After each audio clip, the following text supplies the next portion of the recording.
மேடையில் வீற்றிருக்கும் சான்றோர்கள் அனைவருக்கும் எனது இரண்டாவது வணக்கம். இந்த வைகுண்ட ஏகாதசியை சிறப்பிக்க வந்திருக்கும் அனைவருக்கும் எனது மூன்றாம் வணக்கம்.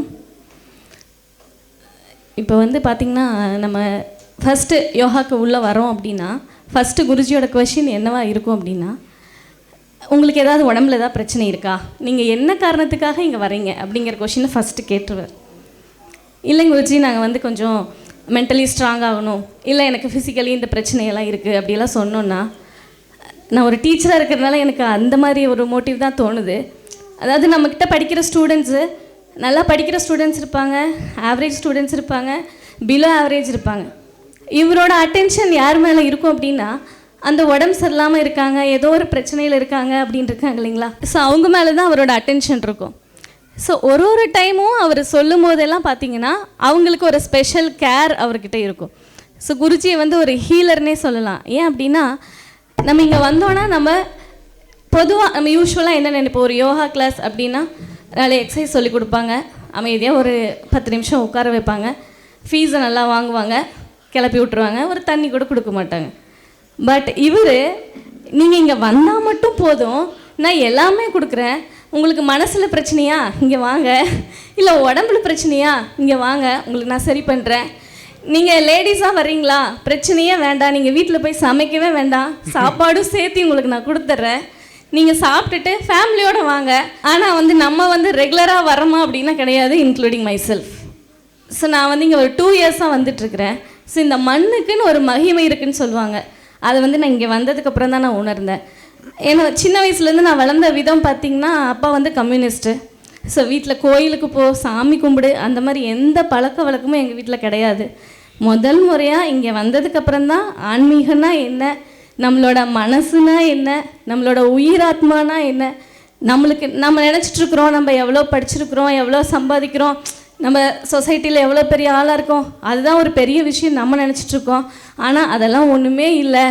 நீ எப்படிப்பட்ட ஹியூமன் பீயிங்காக நீ இருக்க, உன்னோட ஆத்மாவை நீ எப்படிப்பட்ட ஆத்மாவாக வச்சிருக்கிற அப்படிங்கிறதுல தான் இருக்குது உன்னோட வாழ்க்கையே அப்படிங்கிறத புரிய வச்சதே யாருன்னா நம்மளோட குருஜி தான். ஸோ குருஜிக்கு வந்து எவ்வளோ தடவை நன்றி சொன்னாலும் அது ஈடாகாது. அப்புறம் நான் அங்கே உள்ளே வரும்போது ஃபஸ்ட்டு கொஷின் எங்கிட்டையும் கேட்டார், நீங்கள் எதுக்காகமா வரீங்க அப்படின்னு சொல்லிட்டு. இல்லைங்க குருஜி, கொஞ்சம் வந்து கான்சன்ட்ரேஷன், அப்புறமா வந்து ஒரு மணி நேரம்னாலும் நம்மளால் வேறு எதை பற்றியும் யோசிக்காத ஒரு நிலைமையில் நம்ம இருக்கணும்.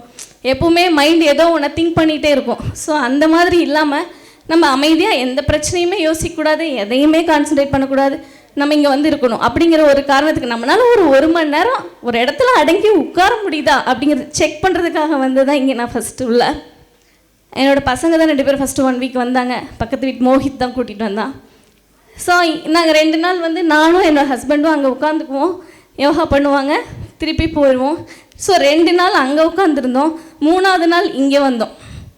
ஸோ அது வந்து வாழ்க்கையில் நடந்த ஒரு மிகப்பெரிய மாற்றம்னு தான் நான் சொல்லுவேன். ஸோ குருஜி கேட்கும்போது உங்களுக்கு ஃபிசிக்கலாக எதுவும் ப்ராப்ளம் இருக்கான்னு கேட்கும்போது நான் வந்து இல்லை எனக்குலாம் எதுவும் இல்லைன்னு சொல்லிட்டேன். பட்டு சின்ன வயசுலேருந்தே வந்து எனக்கு வந்து இந்த சைனஸ் ப்ராப்ளம்னு சொல்லுவோம் இல்லைங்களா. ஸோ டஸ்ட்டு வீடு கூட நான் கூட்ட மாட்டேன், எங்கள் வீட்டில் அம்மா வீட்டில் இருந்த வரைக்கும். இப்போ ஒன்றும் பண்ண முடியாது.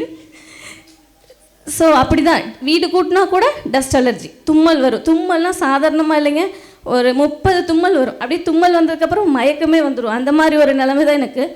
பட் இன்றைக்கி வீட்டுக்கு சர்வெண்ட் கூட இல்லாமல் நானே தான் ஒட்டடை அடிக்கிறேன், நானே தான் வீடு கூட்டுறேன். இப்போ வரைக்கும் அந்த தும்மல் எங்கே போச்சுன்னே தெரியல. ஸோ இந்த 2 இயர்ஸ், இந்த 2 வருஷம் நம்ம செஞ்ச அந்த தியான யோகா பயிற்சி நம்மளை இந்த லெவலுக்கு கொண்டு வந்திருக்கு அப்படின்னா, வாழ்நாள் முழுவதும் அதை நம்ம கூடவே நம்ம குருநாதரோட வழிகாட்டலோடு எடுத்துகிட்டு போனோன்னா நம்ம எந்த லெவலில் இருப்போம் அப்படின்னு சொல்லிட்டு என்னாலே கணிக்க முடியல. So Guruji is a healer, he is the greatest of all time. Thank you for the opportunity. Thank you.